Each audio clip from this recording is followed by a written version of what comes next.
And right now, we are 2 minutes away from the end of the trading day. Romaine Bostick and Alix Steel here to help take you through the closing bell. A global simulcast afoot. Scarlet Fu joining us in the TV studio. Carol Massar and Tim Stenovec in the radio booth as we welcome our audiences across our Bloomberg platforms here on this record Monday afternoon. What's Carol up Massar. with that? 30th record of the year for the S&P 500. I know we still have, a minute and a half to go, but pretty amazing that we continue to see that march higher and higher and higher. And it feels like all of Wall Street all of a sudden is like, I'm all in on U.S. stocks. I thought it was going to be kind of a chill week. It is a holiday week. There's no trading on Wednesday, of course, the federal holiday of Juneteenth. But that's not actually what we're seeing today. We're seeing records on the NASDAQ Composite and the S&P 500, though we are off our highs on the S&P. A chill, no-event week is still higher, right? That's the path of least resistance, although we should note that volume is down about 7% from the 20-day average, so it may be quieter. But again, when no one knows what to do, we just kind of levitate higher. But we do have quad witching on Friday. We have S&P 500 rebalancing. You have the ETF rebalance as well. There was a great article by Lou Wang out that talked about the State Street Global Advisors needing to revamp its technology ETF and saying it's basically a buy NVIDIA, sell Apple, and that could be quite material. Like this is, $11 billion of NVIDIA shares to buy and dumping $12 billion of Apple. That's something.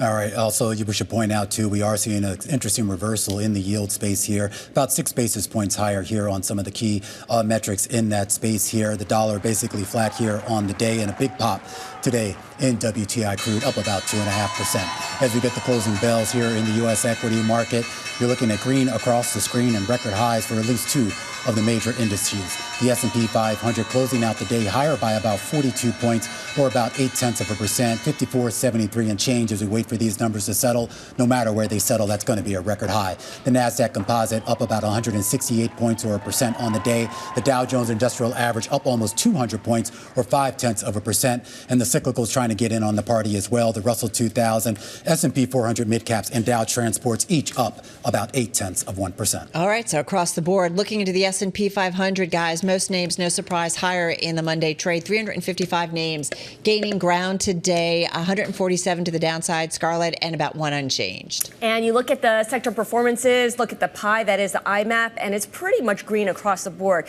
There are 3 sectors in the red, utilities, REITs, and healthcare, but they are some of the smaller industries, so that's why it's not affecting the overall numbers. When it comes to best performers, consumer discretionary, which includes Tesla and Best Buy, Infotech, and of course that's Autodesk, and industrials, all gaining at least 1%. That's a lot of green. Yeah, Tesla, top name in both the S&P 500 and NASDAQ 100 today. Having said that, here are some of my individual gainers on this Monday. Autodesk, it's your number 1 gainer in both the S&P 500 and the NASDAQ 100, up about 6.5% for the trade. This is after Starboard Value said it's built a stake in Autodesk, valued at more than $500 million, plans to push for changes on the board because of concerns about the company's performance and how it handled an accounting probe. So investors certainly taking note of that one. Autodesk having the best day since November of 2022, so in quite a few years there. Broadcom also continuing its march higher, up another 5.5% in today's session. Number 2 gainer in both the S&P 500 and NASDAQ 100, all-time high. Analysts coming out, Melius analysts saying the company is the other AI stock, highlighting the AI revenue growth of 280% year over year, 35% quarter over quarter in the recent quarter. Up, this one, Broadcom, is up since it reported its strong earnings and its 10-for-1 stock split. It's up about 25% from that quarterly update. So we have just seen, I think, 7 days in a row that we've seen this one march higher.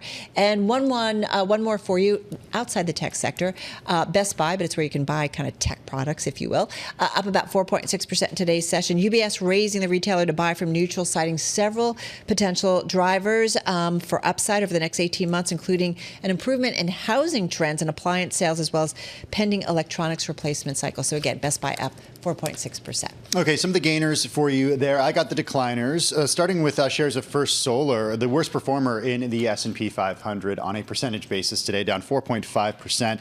We did see First Solar, along with other clean energy stocks, underperform.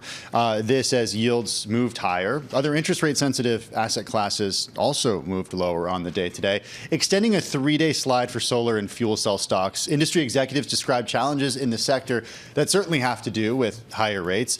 As I mentioned, First Solar among the worst performers in the S&P 500, or the worst performer, I should say, in the S&P 500. Also, watching shares of GameStop, some actual fundamental news that moved the stock lower today, maybe down 12%. The company did hold its annual meeting. We did hear from Ryan Cohen, the company's CEO. He did speak to investors. He said that he's focused on achieving profitability and plans to avoid the, quote, hype that has engulfed shares as part of the meme stock frenzy. Investors seem not to love that for some reason. Shares finished down by 12%, but they did fall as much as 17% intraday.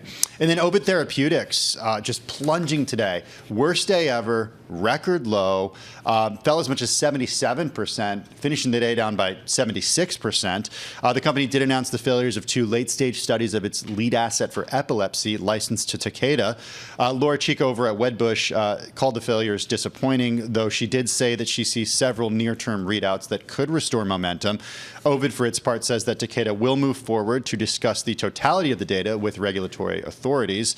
The company does expect cash runway to at least last into the first half of 2026. Once again, Ovid Therapeutic shares down by 76% today. I definitely didn't think there was a line in that chart for a second. Didn't look like it, did it? Because it's like basically a flat line at the bottom. Yeah. All right, guys, the bond market here, we're looking at a bit of a sell-off. Yields are higher, reversing about like half of the move that we saw since last Wednesday when we saw some really strong buying come in. The 10-year yield up by about 5 basis points. We also had some supply. You had Home Depot selling a $10 billion debt offering in 9 parts. So there was that kind of supply coming online. And also, you know, maybe we were a little overbought at that point. We did have a really, really solid move. So moving a little higher there. All right. Speaking of being higher, get ready, everybody, for the heat wave here in New York City and really across really a big swath, if you will, of the United States, especially when we're talking about the U.S. Northeast. We're also talking about, I think, across the plains. We're talking about 60 million Americans that are going to be dealing with some really record temperatures and a lot of heat. And that's going to put a lot of strain on individuals as well as a lot of systems. It's not just New York City, which will reach 98 degrees by Friday in Central Park, but also other parts of the Northeast, including Concord, New Hampshire, could get up to 101 degrees on Thursday. We'll see scorching weather into Canada as well. Yeah, but the other thing that to keep in mind here is for a lot of kids on the East Coast, they're not done with the school year yet. Yeah. They're still in school until next week. Yep. So we're talking about being in school in a lot of places without air conditioning in 99-degree heat. And Tim bikes to work. Tim, you're not biking to work this week, are you? Yeah, you gotta still bike to work, you know. That's insane. We'll see. We'll see how it goes. Also, they don't have showers here, dude. That's I will not say, cool. To Scarlett's point, I don't think a lot of people outside of New York realize this, but a lot of New York City public schools don't have air conditioning. Yeah. Which is pretty wild to think about in this day and age. So yes, certainly the kids not having AC is an issue. Yeah, this is why I pull my kids out of school. They're done for the year. I am curious. I mean, I know we're all focusing on this, but there was another story that caught my eye too, also involving New York City. I don't know if you ever tried to get a reservation at a fancy restaurant here in the city, but apparently if you don't know how to game the system, you're just not getting in. There was a great story here about people really reselling these restaurant reservations, and now I guess the potential that the government's going to clamp down on this, I don't know how. They're going to clamp down, but anyone who wants a reservation and doesn't mind paying up for it will be able to get it regardless. It just kind of is bad news for you and me, Romaine. Wait, I don't understand. Wait, how do we do this? Like, I get all the reservations and then I sell them to you guys? That's exactly how it works. It's a great business market. idea. It's like you get something tickets. for free, and then you sell it to everyone. You win, Alex. Market. It's like bots, right? That buy up all the tickets, right? And then all of a sudden you're trying to get a ticket. There's nothing available and you've got to pay 4 or 5 times, what the original cost is. Apparently, it's not going to affect Resi and some other ones, Open Table and so on and so forth. Really? But yeah, because they're not the problem. I got a little secret though that somebody pointed out. That I found out. I have to tell you off air. Okay. So actually, I just dropped Carol Massar's Just give us a name. hint. Come on. Yeah, they say who's it for? I say Massar, and they say, oh, right this way, sir. That's how it works.